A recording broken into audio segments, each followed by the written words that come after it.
Welcome to another episode of Gray Matter with Michael Krasny. Some of the most famous, especially in popular culture, are often identified, known, and celebrated by a single name. Think of Elvis, Oprah, or Madonna, Adele, or Rihanna, Cher, Seinfeld. Our guest is Geraldo Rivera. Born slightly over 80 years ago on the 4th of July, he is an attorney, author, political commentator, journalist, and war correspondent who recently left the Fox News channel, where he worked from 2001 to 2023. A native New Yorker, he made his mark long before Fox as a journalist, initially with Peabody Award-winning coverage of the execrable treatment of the mentally ill at Willowbrook, a state-run school for the mentally disabled in Staten Island, New York. He went on to become a major, some would say a central figure in both radio and television, which included becoming strongly identified with what came to be known as tabloid or trash TV.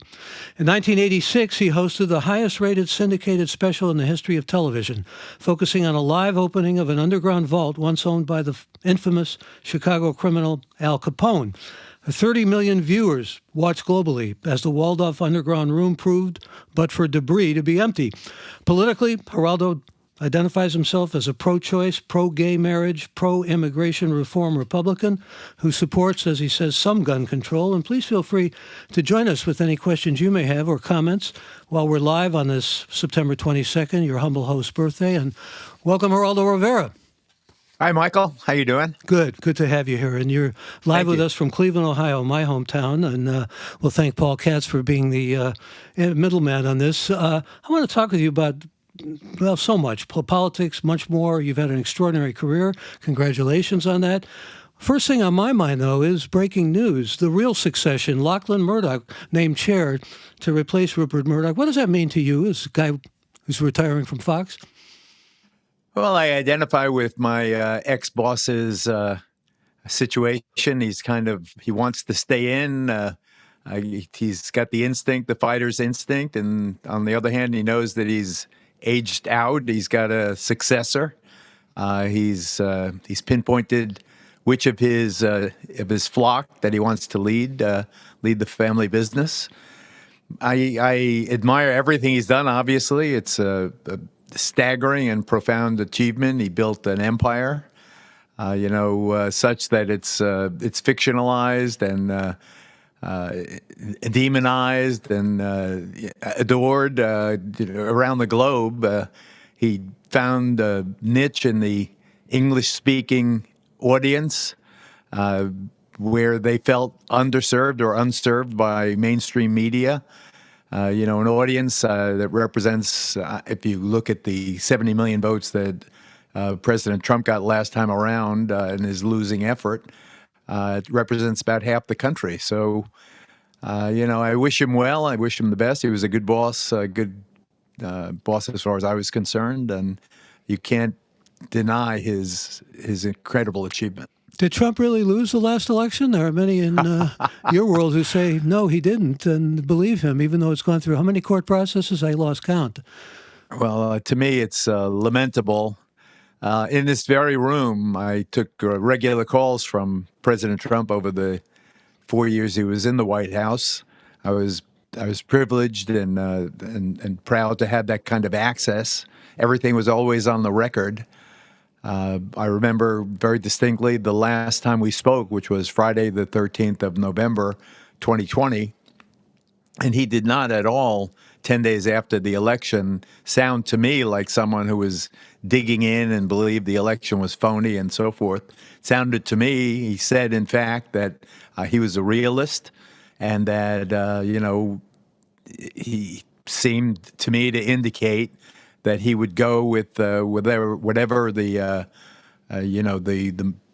process decided in terms of who was elected.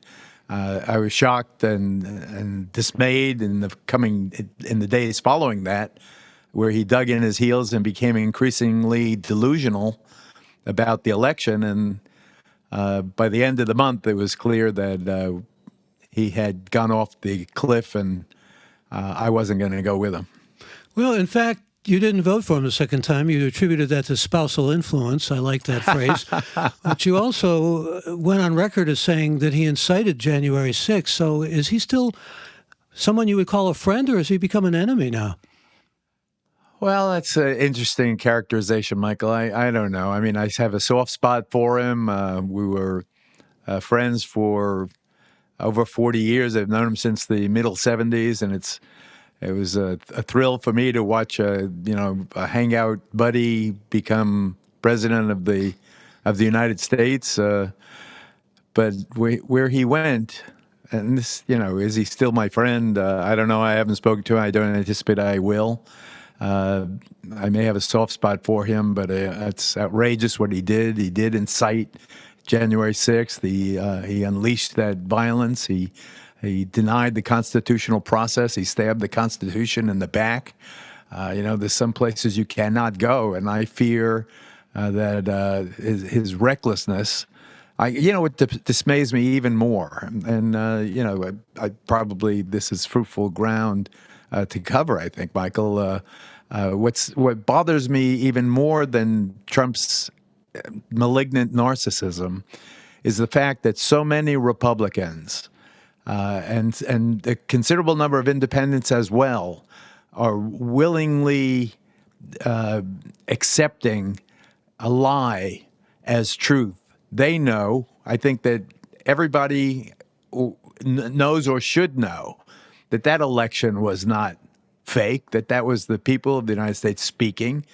Maybe it was a bit messier than most times because of the pandemic, but the evidence, investigation after investigation after investigation has proven that the election was legitimate, and for people to pretend to believe that it was fake is, to me, such a gut punch.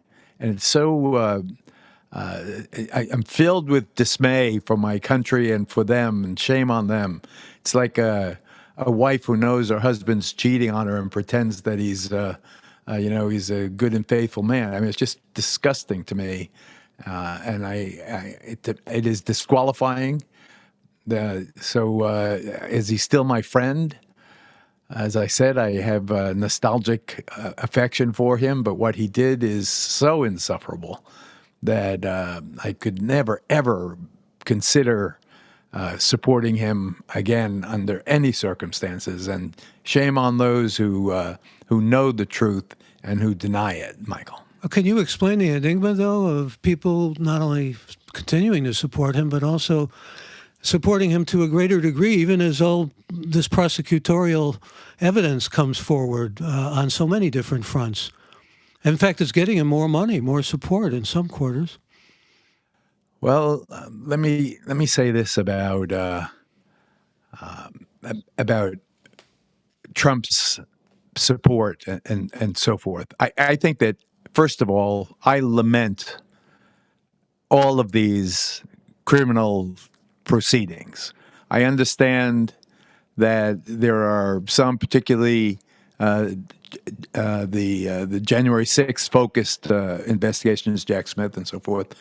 But the one in New York, the Stormy Daniels, the documents case, I just think that the only thing that matters is that Donald Trump tried to change the result of the election. It's the only thing that matters. He fermented January 6th. He unleashed that violence. He attacked the Constitution. That's what matters. All this other stuff is just noise to me. In terms of January 6th, that's what the second impeachment was about. The Congress of the United States impeached him for a second time because of what he did in discrediting the election and fighting it and causing the violence of January 6th. That's his principal crime. He was impeached for that.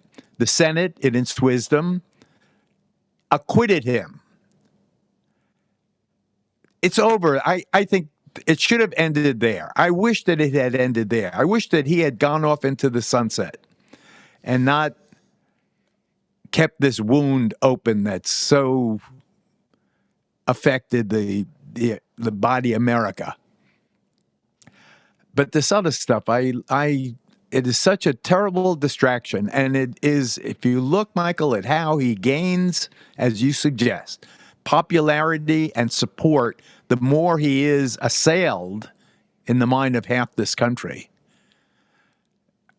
I just don't understand what's in it for anybody other than ambitious DAs and other politicians that want to make a point. I'm not. I modify that. Let me modify that.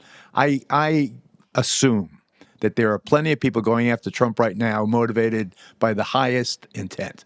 I also suspect that there are people going after Donald Trump because they're afraid they can't beat him at the ballot box.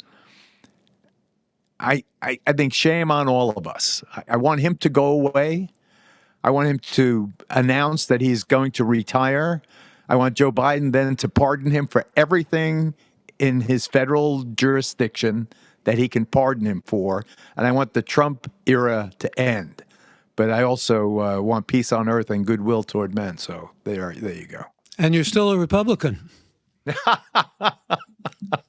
I am the classic rhino. I'm a proud rhino. Here's why. Let me tell you why.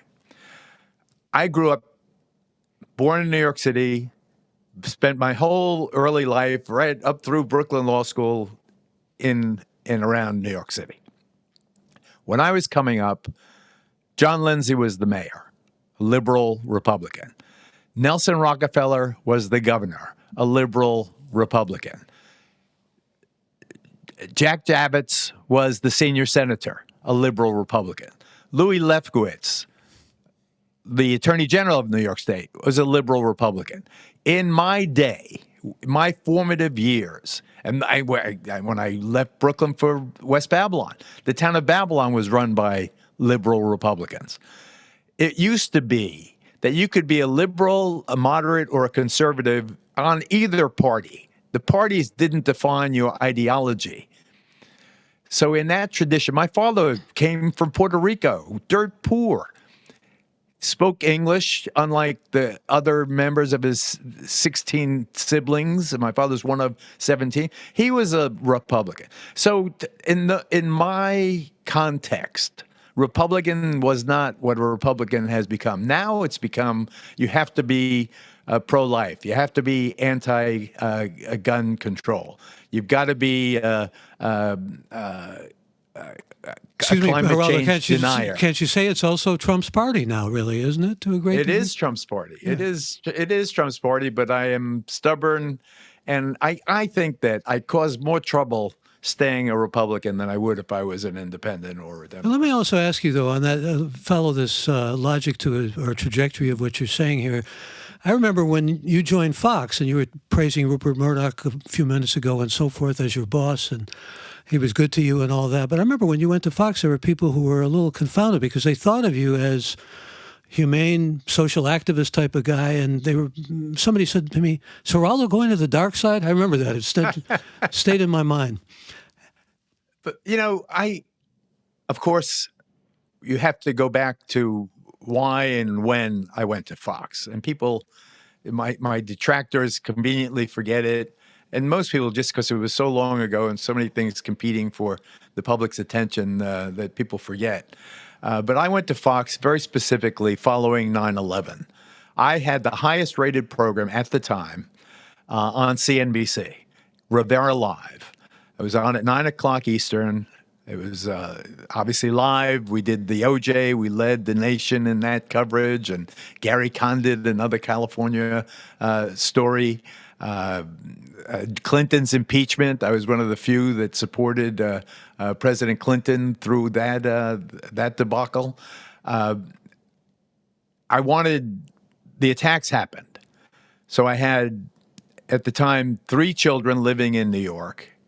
Aside from my own, myself and Erica, who I later married, living in New York. We happened to be in California at the time of the 9/11 attacks. I tried desperately to get back. It took me days to get back. I vowed then that I had to leave California, be in New York, my city, which had been assailed.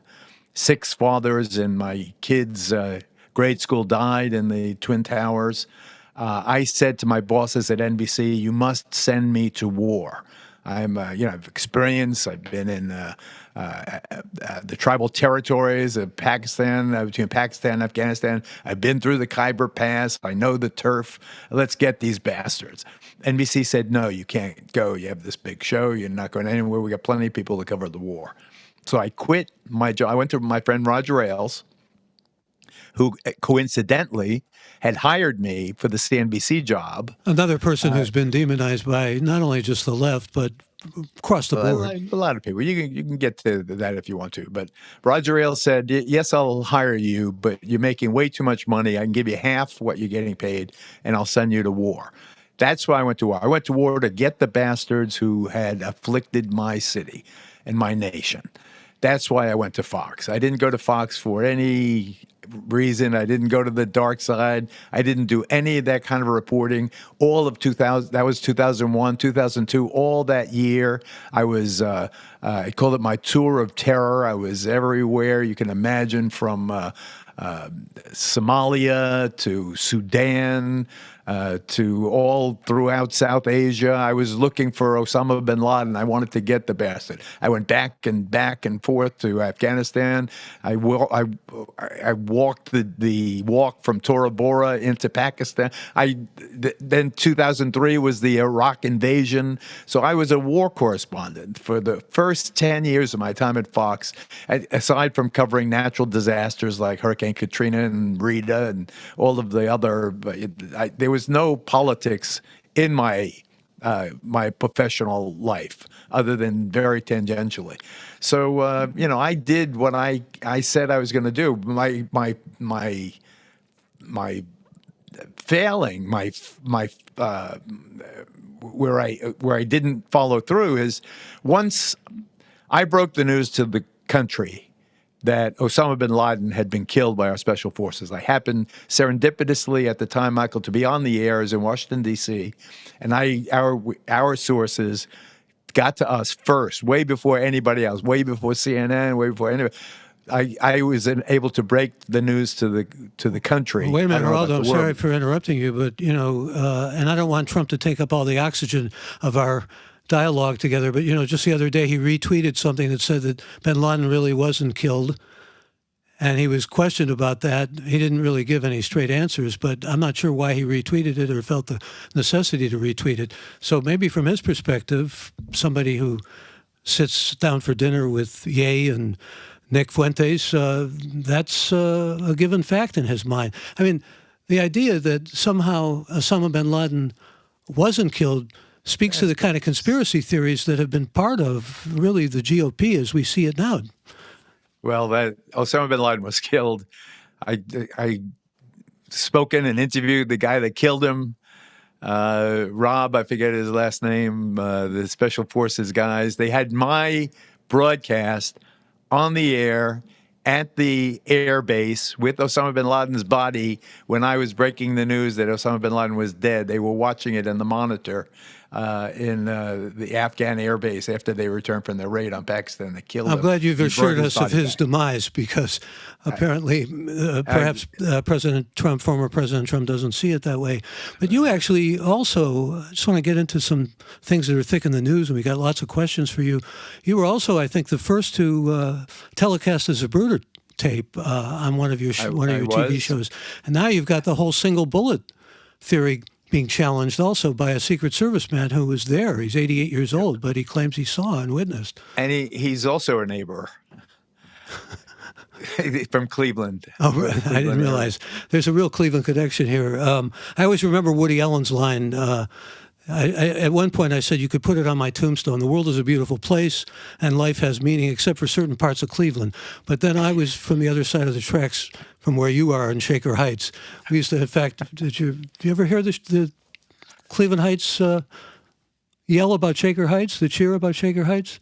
No. Shaker, shaker, you are it. SH for shaker, IT for it. That was what we used to say up in the stands in Cleveland Heights. Memories there. Let's get back to Fox, though. You said you left Fox because you were essentially fired from the Five. And after that, you said you didn't want to be fired from the Five, but you just were ready to go. And this was in the wake of what happened with Dominion, what happened with another lawsuit by a former producer of Tucker Carlson's, a lawsuit that's waiting to happen by someone who Tucker Carlson identified as being somehow Ray Epps, working for the FBI, Ray Epps. Yeah. So all of these things kind of collide in a different way. You said, it's not my ideology anymore. Wasn't that really at the heart of your leaving? Well, I didn't say anymore.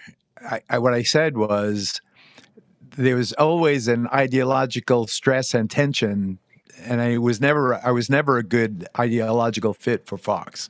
But as I was explaining the trajectory of my leaving, I stuck around too long. Now, I stuck around too long for the reasons that old men and women stay in their jobs, because they're afraid they won't get another job, because they're insecure, because they come from poverty and they worry that. Excuse me, you put President Biden in that category? I think President Biden is in that category. I think that's very wise of you to suggest that, and that's a whole discussion that we could have. But I stayed too long at Fox. I did, and then once I collided with people who were more important to Fox in terms of market appeal than I was, and I was doomed. Roger Ailes was gone. I had no rabbi in the central office anymore, and I overstayed by several years. I should have left like 2012, my last combat assignment. Speaking of rabbis, I got to ask you about Israel, because I saw a statement that you made because Netanyahu is now, as we're speaking, meeting with President Biden, or at least meeting with, along with Zelensky, they're at the White House or at D.C. And I was struck by something you said back in 2002. You said, I'm a Zionist, I would die for Israel. Fast forward, you became critical of the treatment of Palestinians and what happened with Hamas, and also even sided at one point with Rashid Tlaib about not setting arms to Israel. Where are you now, especially in light of this whole frap that's going on in Israel, which is bigger than anything we've ever seen before in terms of protest? I think that criticizing Israel in this country has become much more incendiary, a risk for any public person. It effectively censors how people feel about what's going on. I'm still an ardent Zionist. But what I said, the rest of that quote back in 2002 is, after what I have seen, I'm also a Palestinianist.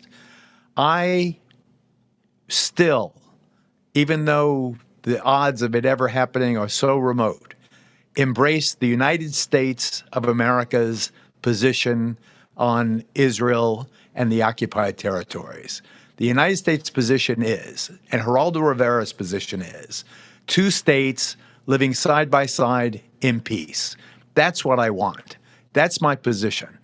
And to attack anyone who supports his nation's position on something like that should reassess what it is exactly that they are saying and what they're thinking. I think that Bibi Netanyahu, who I've known since 1973, and I've smoked cigars with and hung out with, and he, at the King David Hotel and in Manhattan, King David Hotel in Jerusalem and in Manhattan, a brilliant, articulate man. But he and I totally disagree on the Palestinians. I think that he is leading Israel now down a very, very dangerous path. And the Israeli people, with their hundreds of thousands strong, taking to the streets to protest his attempt to unmake the Supreme Court of his country and to become an authoritarian, even more authoritarian leader, is very deeply distressing to me as someone who loves Israel, and particularly to me as an American Jew who, I want nothing more than the best for Israel. So you identify more as an American Jew than you do as of Hispanic or Puerto Rican heritage? It's a good question. My Puerto Rican family was much much, much larger than my Jewish family. And my exposure to my Puerto Rican family was certainly from when my early teenage years on, as much more a deep. And my dad was one of 17. So when you have one of 17, he was the first one to the mainland. He brought all of his brothers and sisters over time. They all worked with him in the cafeteria of Republic Aviation Corporation. My dad got the job as the manager of the kitchen help. He brought all his relatives. So I was exposed to, my Uncle Carlos, my Uncle Raymond, my Uncle Augustine, my Aunt Anna, I go on and on. So I identified more with the Puerto Rican side, but I was also bar mitzvahed. So when you have a bar mitzvah, you invite the family. By then we had moved to West Babylon. Were you Jerry Rivers then? No, I was never Jerry Rivers. And that's a myth, huh? It's a myth. It's an insult, and it shows a certain intellectual perversity to me that with no documentation. No one ever said that they knew me then. It was just a bunch of bullshit.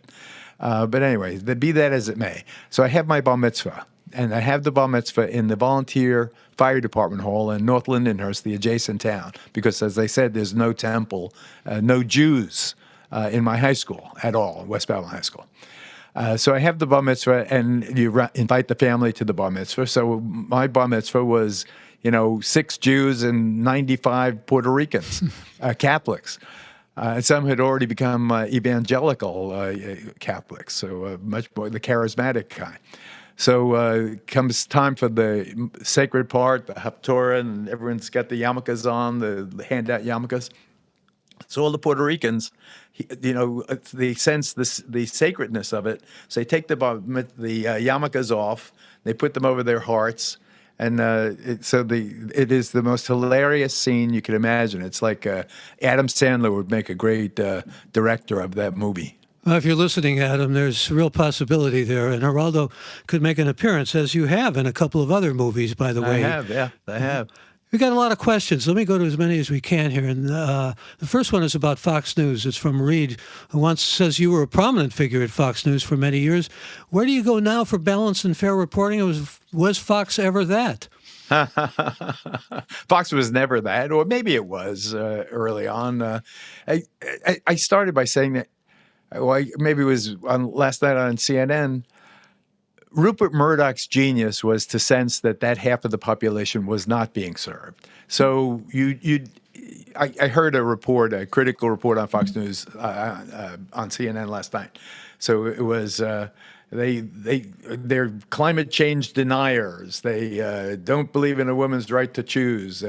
They're gun rights absolutists. They hate immigrants. Half the country believes that.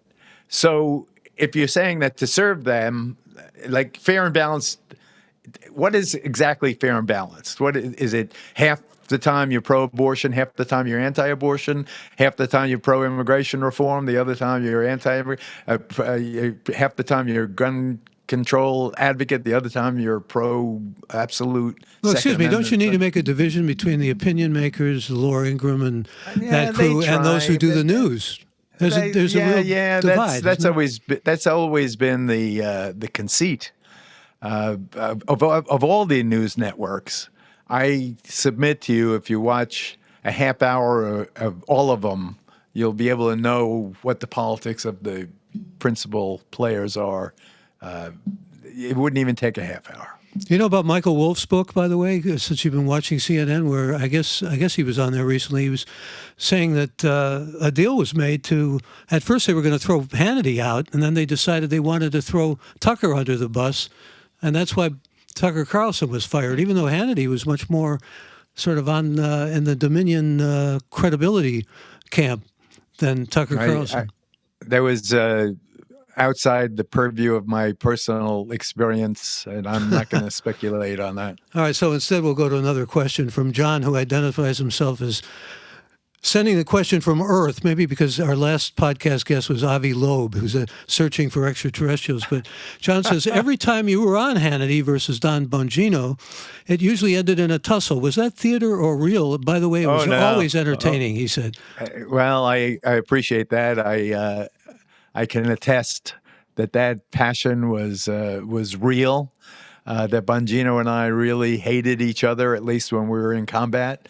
Of course, there's a cordiality. There's a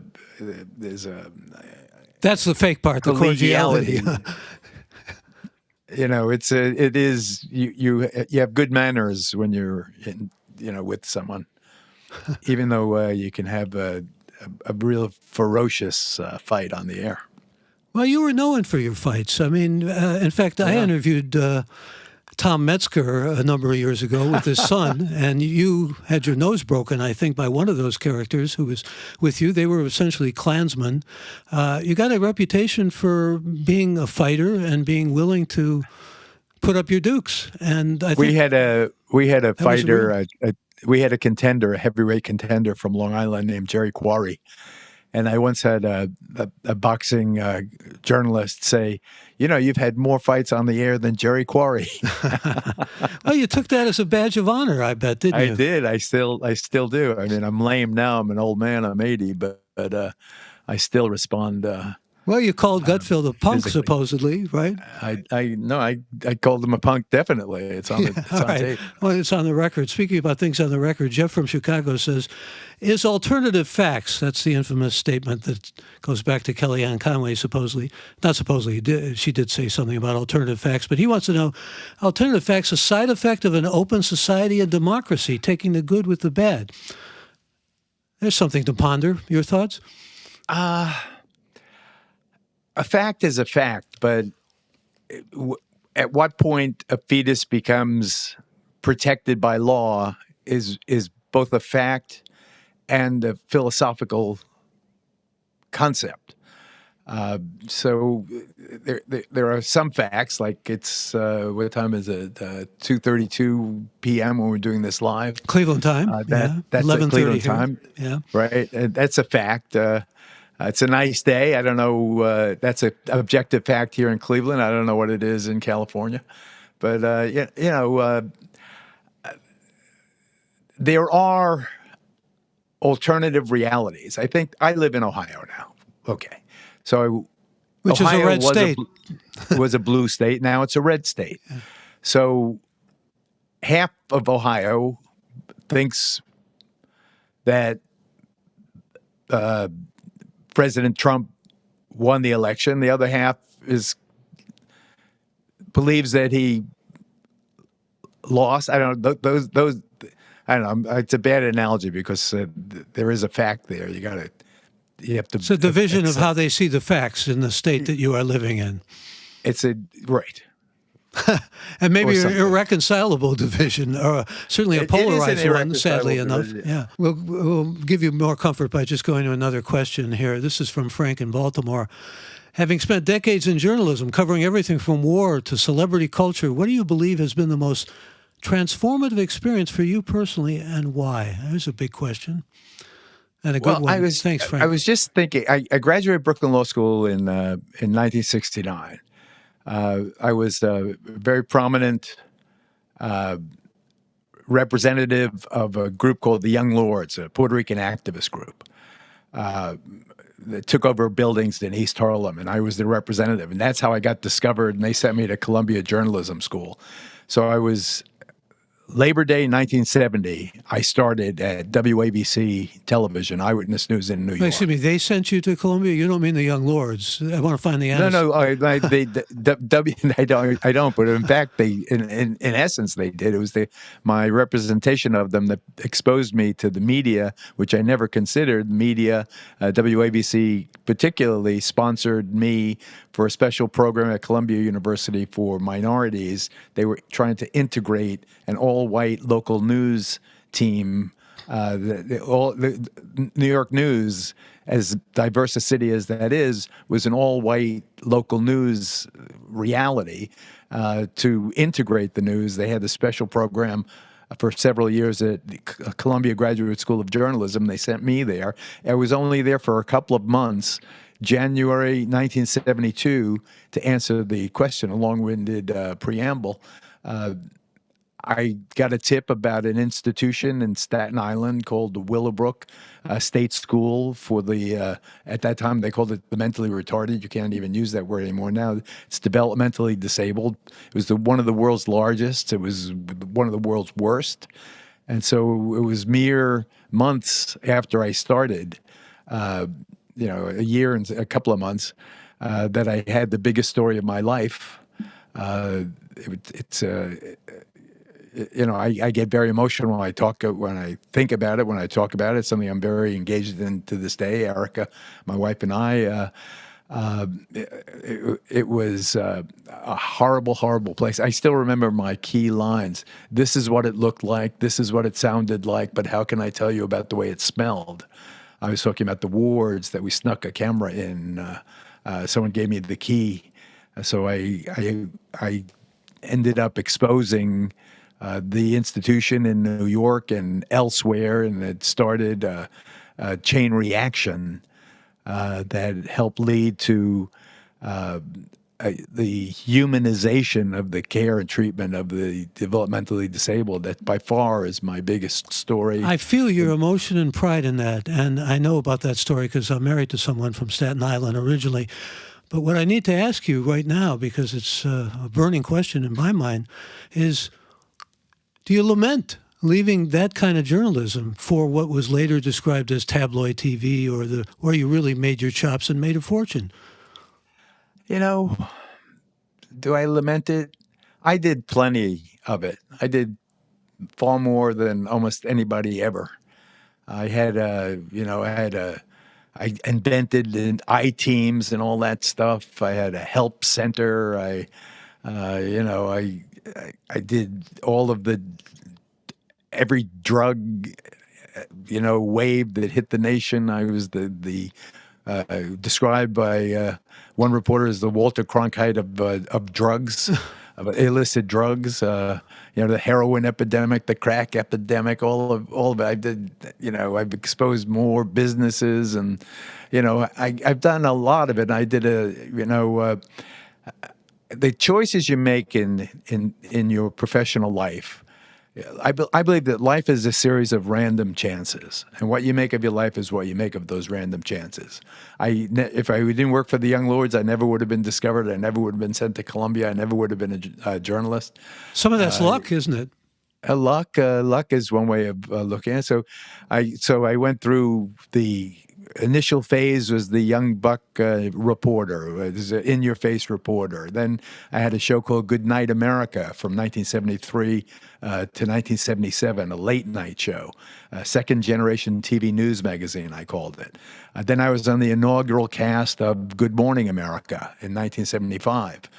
Then I was on the inaugural cast of 2020. I was a reporter and senior producer of 2020 for 8 years. That was until 1985. Then Roone Arledge fired me. So that was the first time I got fired. You also fired, weren't you fired by the military when you were in Iraq too? Oh, well, that's another story, also hugely exaggerated. I've gone through phases, is my point. I've gone through, I did that until I couldn't do it. Then I did this until I couldn't do it. So when I got fired in '85 from ABC News, I decided to sail around the world. That was my first attempt to sail around the world. So I was in the Panama Canal. When I get a call, checking in for various sources frantically from Chicago, said, hey, we know you're unemployed. I was the most famous unemployed person in America then. Maybe now I am among them. They said, what's the deal? And they said, we've discovered this vault belonging to Scarface Al Capone. Will you come and open it? And my first question was, how much? I needed $50,000 a month to cover my nut. I support a lot of people. They said they offered me 25. I said, make it 50. They did. So I left the boat in the Panama Canal with my brother Craig, and I flew to Chicago. and I spent a couple of months there, or at least a full month there, doing the pre-production and the documentary side of it. And then we opened it, as you say, the largest syndicated audience ever. So I went from being the most famous unemployed person to 22 job offers the next day. And now you're unemployed and sailing again, right? Now unemployed and sailing again. And my dog's in the background, sorry. What kind of dog do you have? I have a Labrador who's just arrived back from his play date, and two Maltipoos.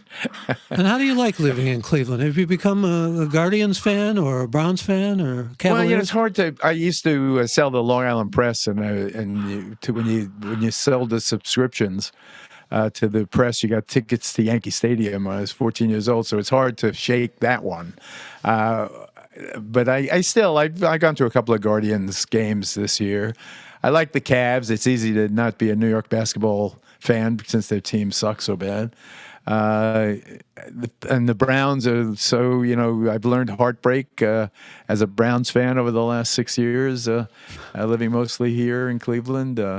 It's it's a long road to hoe being a Browns fan, but I hope the year that we decided to move here, Eric and I, in 2016 was the Republican convention here. It was the year the Cavs won. LeBron James took the Cavaliers to the NBA championship. The year the then Cleveland Indians went into the World Series, seventh game, lost to the Cubs. And the Republican National Convention was great. The city looked great. It was like the high point of Cleveland's recent history. Since then, I think that it's only gone downhill. I have to tell you, my Cleveland friends thought I was somehow a Benedict Arnold because I was always rooting for the Warriors in those face-offs between the Cavaliers and the Warriors. But the Cavaliers did not exist before. When I moved out to California, the Cavaliers were not even a team or a franchise. I want to go to some more of our listeners. Okay. Susan is in Billings, Montana. She says, given the constant evolution of the media industry and the myriad challenges it faces, what advice would you offer to aspiring journalists embarking on their careers today? Don't aspire to be an anchor person. There's nothing more boring than an anchor person filled with their own vanity. Nothing happens in the newsroom. You've got to get out to the world. If you have a chance to be an intern, then work it as a reporter. It's a big, big world out there. And the studio is a tiny place that you can retire to. Be a reporter. Be there when the house is burning. Be there when with the Better Government Association when they do a expose of the gas stations that are overcharging the kids. Work it. Be an investigator. Be a reporter. Be the first on the scene. Be enterprising. Be energetic. Be physically brave. Be intellectually courageous. Be yourself. But as you are yourself, try to find people that you admire, people who get it. Like if I was a woman right now, I see Clarissa Ward of CNN, the war correspondent. I'm in awe of her and the work that so many journalists still do, risking so much. Their lives, their health, their well-being. If there's a hurricane going to hit the shore, then get to where the hurricane is going to hit the shore. If the bridge collapses, get to the bridge collapse. Find out, why John is standing there crying. Be empathetic. Be an agent for positive social change. Can you teach courage and empathy, the kinds of things you're talking about? Can you really learn those things from scratch? Or are they innate, maybe more nature, nurture? I haven't been in a journalism school in an awfully long time. Perhaps I should start. You'd be a good journalism professor. I mean, you come by the teaching ability naturally, I say, as a professor of many years in literature and journalism. It's somebody else's turn. Yeah, and when people ask me advice, because I was in broadcasting for many years, I say don't try to be an anchor because you don't necessarily find those jobs are available now. The jobs are more in doing the technical side or doing the production or working out, doing kind of reporting like you're talking about, as opposed to being in the center of things. In fact, here's a question from Alex, which is right on target here of what we're talking about. He says, over the decades, how has the experience of hosting changed over the years? What has gotten better? What has gotten worse? Hosting? I haven't been a host since Rivera Live. At Large was my last gig hosting on the Fox News Channel. Um, Being a host is cool as long as you do your own reporting, as long as you're inquisitive. You can also, if you can't, either for budgetary or physical or logistical reasons, if you can't get there, you can get there virtually, and that I think is what's changed. When I first went to Afghanistan, we didn't even have cell phones, or cell phones are people don't realize or forget are 21st century development. Or we went to Afghanistan the first time, we had 2 tons of equipment. Now you go with a couple of iPhones. It's a whole. We had 2 helicopters. Now one person, enterprising person, can get there in a cab. I hosting is fine. Hosting is a show. There's a I can put on a show. There are some hosts that can't put on a show. They get locked into the teleprompter. They have no flexibility. They don't listen to the questions. You got to listen to the question before you respond. You can't have a canned answer. You've got to stay current. You've got to read. There's so many great publications. We get so many here: New Yorker, Atlantic. Piles of publications. Some gather dust. Others are interesting. Don't watch news from the same source every night if you can help it.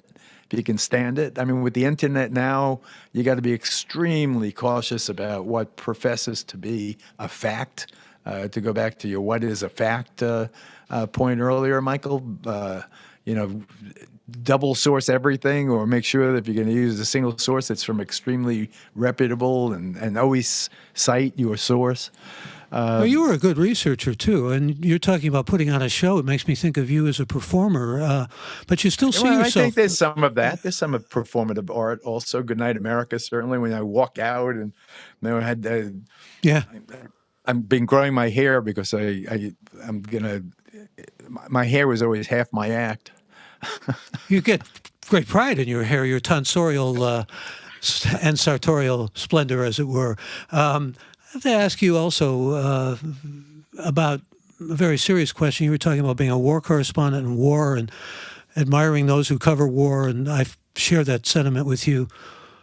The Republicans now are offering some opposition to a lot of money that's being at least proposed to go to Ukraine. Where do you stand on that? A lot of Republicans are very against it, and they say Ukraine's too corrupt, and we need to spend the money here. Where are you? Well, you could always make that argument. They always made it about the space program, for instance. They still do, the money. With Avi Loeb, it came up. Yeah. We get the Palestine train wreck here. Why aren't they getting the money instead of sending it to the moon?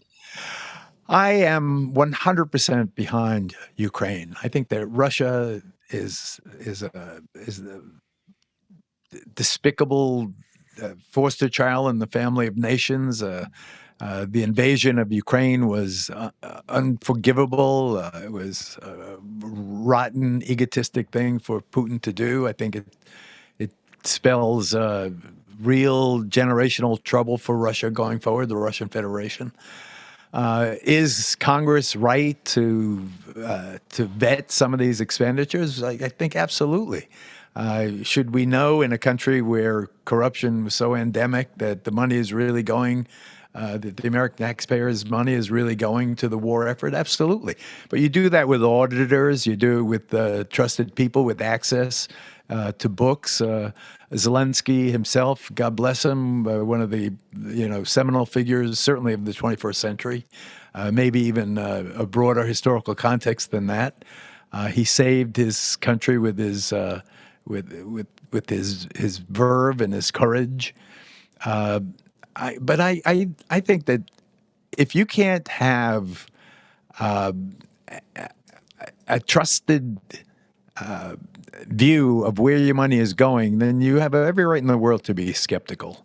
I just want it in a process that doesn't detract from the war effort. There's a way to do it where why aren't? And maybe there are. Maybe there are swarms of American accountants and auditors in Ukraine or in the in the war machine. But while you're at it, you might as well look at the expenditures of the U.S. Defense Department. I remember some of my greatest exposés for 2020 certainly were the $6,000 toilet bowl on the airplanes and things of that nature. So what did you think about Biden unfreezing $8 billion to Iran? To me, you get the Americans home. Get them home, and then you could, you want to, go through any masturbatory exercises by all means. First, you get them home. So now you got them home. So now, if you want to complain about the $6 billion, that's fine with me. I have no beef with that. Now that they're home, to me, as I understand it, and I'm no expert on it, the $6 billion was Iran's $6 billion from oil money that we've frozen. It was. It's not our $6 billion; it's their $6 billion. Yeah. So, I mean, to me, one thing about Washington that disgusts me is how now we're facing this government shutdown. People are going to be laid off, some of them unpaid. It's going to run up a tally far in excess of $6 billion that they're complaining about. They complain just to complain because the country's so damn divided that they can get away with it. Tonight I'm going to be with Chris Cuomo on News Nation talking about Bob Menendez from New Jersey, and they find gold bricks in his house, and I don't know, $600,000 in cash in the mattress. He's a United States senator. He was already once accused of corruption this decade, and here he is again. I want to know why. You're on it. Why are all of these senators, when they retire, they're making $250,000, $300,000, and they have expense accounts? How are they always retiring with $40 million, $50 million? Where does this money come from? That's where good journalism can really do some digging, some serious digging profoundly. Yeah. But, you were at one point considering, I think, weren't you running for Lautenberg's Senate seat in New Jersey, and also Portman's in Ohio? Oh, right. And also Giuliani's in New York City as mayor. Yeah. That was my first one, my first big... you and Jimmy Breslin. me and Jeremy Breslin, the New York Daily News. But I thought I'd spend $5 million. I was ready to commit $5 million in my campaign to be mayor, and then the guy from Boston said that he was going to spend $50 million in the first couple of weeks. It was Bloomberg, and he became the 3-term mayor, and now he's one of the richest people on the planet. And a question for you from Kevin in Chicago. Thanks for the question, Kevin.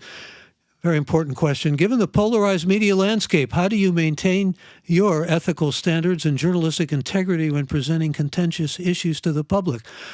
This is, I guess, a question that may go back to your pre-retirement, but it's a question for journalists, maybe. It's a great question, and you've got to give people full disclosure of where you stand, and don't pretend to be some savant that knows the absolute truth. You have to, if you're on, you've got to let people, well, my family is a union family, so I'm for the United Auto Workers in this current well, my family is a management family. That's why I'm against the Writers Guild and this.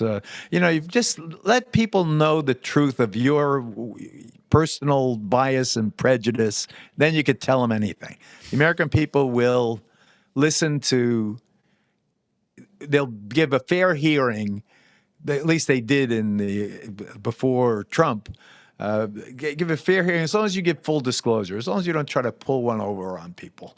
That's the road to disaster. I've been in this business now with people taking slings and arrows at me for 52 years, despite the scrutiny, people questioning my relatives, going through my junior high everything.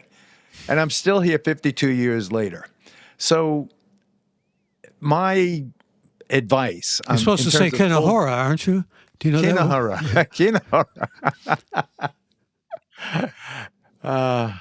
Yeah, well, But you're it's been a still. while, right? I'm glad you're still here, and many people feel the same way I do. And here's a question from Miami, Florida, from Daniel, who says, "What are your thoughts on the current state of diversity in media, both in terms of representation and the range of voices and perspectives being heard?" It's better. It's certainly better than it was. As I said, when I started, the local news in New York City, the most diverse city in the country, was all white. Now, it is a reasonable reflection of the audience that it seeks to serve. And I think that from a Latino, I don't even know if now they say Latin because they don't want to say Latino or Latina, but from a Hispanic American's point of view, I think that They say it is. Latinx actually now too. I don't. To me, that's a construct that from a liberal arts college. But I I think that it's getting much better. We have to constantly be aware of the need for diversity and not make diversity and inclusion and that stuff a goal in and of itself. It should be a rich variety of ideas and it should be reasonably reflective of the nation. It's very, very difficult. There's so many competing professions for people from racial and ethnic minorities now that to get the best into journalism specifically as a profession is not that easy, but it's getting better. It is much, much better than it was when I started. And I think that you have to credit the various people now understand in business that it is good business when you have a presenter or an anchor or a news team that looks like the audience.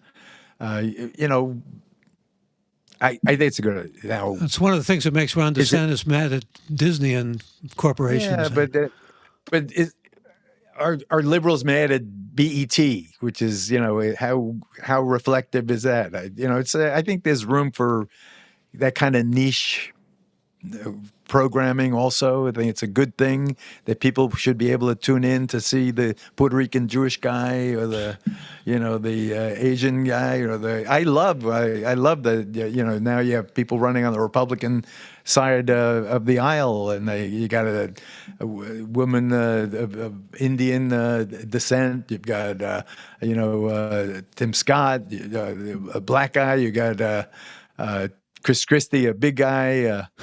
I love that. I love it, but I think that what you don't want is to make artificial rules about it. I'm a fan of affirmative action. I think that it was an accelerant toward integration and achievement. And as a product of affirmative action myself, I lament the Supreme Court's decision ruling it unconstitutional. But all those GOP opponents you mentioned are being left in the dust in terms of polls by Donald Trump. Well, that is, as I say, that is a stark reality that people looking at the Republican Party have to confront. Here in Ohio, the anti-abortion forces got their asses kicked in a recent constitutional referendum or a lead-up to a referendum to enshrine reproductive rights in the state constitution. And I think that the people, just as an aside, I think the people who are rooting against, in the post Roe v. Wade era, against the right to abortion are in for a big surprise. I think that the right to reproductive rights, not that you asked, will be enshrined in the state constitutions It's already in, what is it, 16 states? I think it'll be in all of them before Would it's you over. agree with me that regardless of whether we have a gerontology race once again and a redux between Biden and Trump or whomever in this gerontology that we're living in, seem to be living in presently in this republic, that it's going to come down in many ways disproportionately to abortion as an issue that the Democrats can climb aboard and the Republicans, essentially the migration problem and the immigration problem, I can think climb aboard? it's exactly how I feel about it. It'll cut whichever one is the more motivating issue. It's shocking, as someone who's written a couple of books on immigration as the driving force in terms of Hispanic influence growing in this country. With all this drone footage of people flooding over and 160,000 Venezuelans and all the rest of that, that's a very, very potent issue. Very potent issue in New York, a very bastion of liberalism. It's wouldn't it be wicked that Greg Abbott and DeSantis will have proven right in terms of the impact sending migrants to Martha's Vineyard and so forth has had. It's a reality. It's the immigration system's broken down. Everybody wants to live in America. Everybody wants to live in the United States. I've been to every country in the world. Everybody wants to be in America. And there's got to be rules in some measure, but I also think that immigrants enrich and strengthen a country. I think the difference between the United States and Russia is that no one wants to live in Russia and everyone wants to live in America. Yeah. That's why we're going to win. Well said. We've got almost no time left. I want to ask you to say something sort of to conclude. You got it right this time as far as marriage from everything that I've been able to divine. 20 years. This year is a great summer. It's my 80th birthday, my 20th wedding anniversary, and my daughter, my youngest of 5, turned 18. So it's been quite a summer. And you have married very well this time, and also very proud to be a father and a grandfather, grandchildren. As someone who recently had another grandchild, I'd like your thoughts about being a grandfather. It's like being a parent, only easier. You don't have to, you could take off. I love my grandchildren. They are my immortality. I look at them. I watch them grow with such, and my children too. They're not full grown yet, but to see the achievement and the accomplishments of my children, and to see my wonderful, loving grandchildren is very life affirming, and I feel like a very lucky person.